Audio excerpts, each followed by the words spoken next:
মাত্র কয়েকটি উপকরণে বাড়িতে তৈরি করে ফেলুন পাকা আমের সন্দেশ। দেখতে যেমন সুন্দর ঠিক তেমনি খেতেও সুস্বাদু। নমস্কার বন্ধুরা, মনিকাস ফুড খাজানাতে সবাইকে স্বাগত জানিয়ে শুরু করছি আমার আজকের রেসিপি। আমার পাশে থেকে ভিডিওটি শেষ পর্যন্ত দেখুন। আশা করছি আজকের রেসিপি সবার খুব ভালো লাগবে। আমের সন্দেশ তৈরি করার জন্য প্রথমেই আমি এখানে 100 গ্রাম ছানা নিয়েছি। এখানে আমি 1 লিটার দুধ থেকে 100 গ্রাম ছানা তৈরি করে নিয়েছি। এবারে এই ছানাটাকে খুব ভালো করে মথে নিতে হবে। মিষ্টি তৈরির জন্য একদম পারফেক্টভাবে ছানাটাকে মথে নিতে হবে, যাতে ছানার মধ্যে কোনো রকম দলা পাকিয়ে না থাকে।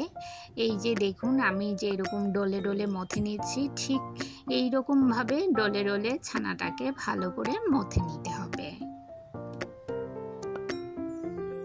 এখানে আমি দুটো হিমসাগর আম নিয়েছি। আমের পাল্পগুলো একটা চামচের সাহায্যে একটা পাত্রে তুলে নিচ্ছি।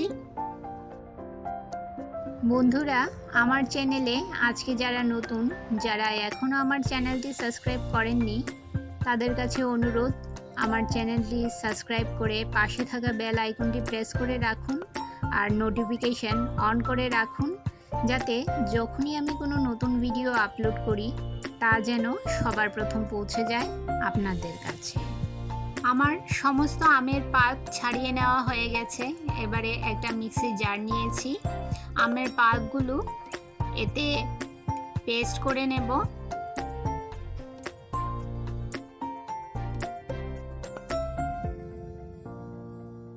এবারে গ্যাসের চুলায় একটা কড়াই বসিয়ে দিয়ে দিলাম পেস্ট করে রাখা আমের পাল্প, আর তার সাথে দিয়ে দিলাম 1 কাপ পরিমাণ চিনি।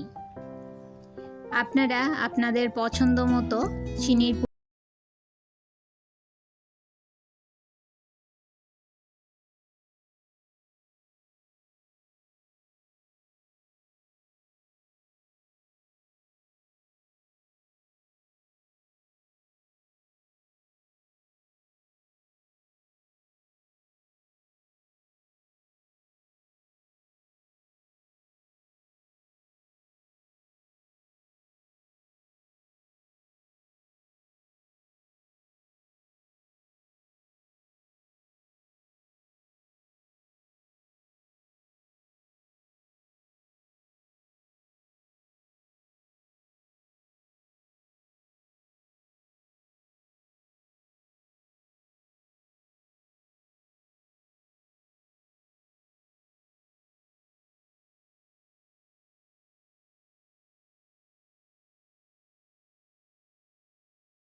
এর মধ্যে কোনো দলা পাকিয়ে না থাকে, কোনো লাম্পস না থাকে, খুব ভালো করে খোয়া গিটটাকে আমের পাল্পের সঙ্গে ভালো করে মিশিয়ে নিতে হবে। দেখুন, নাড়তে নাড়তে মিশ্রণটা কতটা ঘন হয়ে এসছে। আমি আরেকটু টাইট করব মিশ্রণটা। আরেকটু টাইট করে নেওয়ার পর গ্যাসের ফ্লেম বন্ধ করে দেব। গ্যাসের ফ্লেম বন্ধ করে আমি মিশ্রণটা একটা পাত্রে নামিয়ে নেব।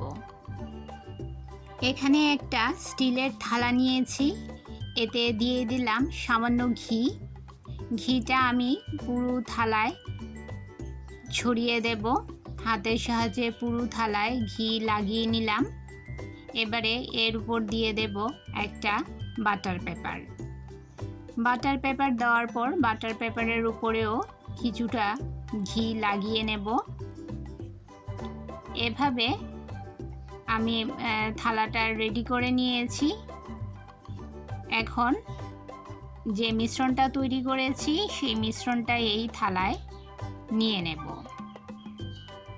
এবারে মিশ্রণটা আমি পুরো থালায় ছড়িয়ে দেব।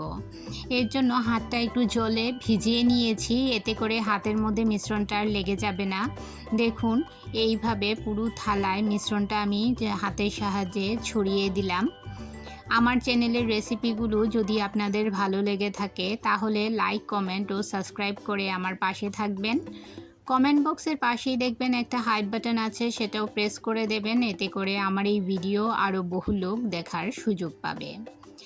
খুব ভালো করে পুরো থালায় মিশ্রণটা ছড়িয়ে দিলাম। এবারে উপর থেকে দিয়ে দিলাম কিছু আমন্ড ও কাজু গুঁড়ো করে দিয়ে দিলাম। আপনাদের হাতের কাছে যদি থাকে তাহলে আপনারা দিতে পারেন, এটা সম্পূর্ণ অপশনাল। দেখার সৌন্দর্যের জন্য আমি বাদামগুলো উপর থেকে ছড়িয়ে দিলাম।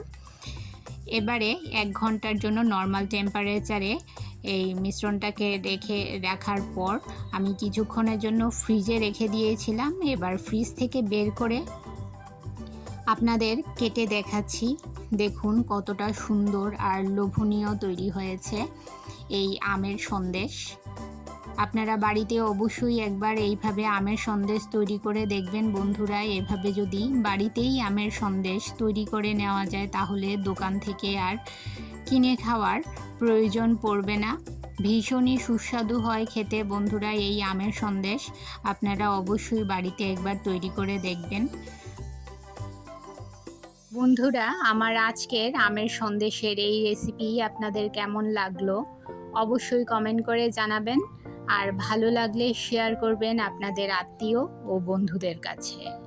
তাহলে বন্ধুরা আজ এই পর্যন্তই, আবার দেখা হবে আরেকটি নতুন ভিডিওতে নতুন রেসিপি নিয়ে। সবাই ভালো থাকবেন, সুস্থ থাকবেন।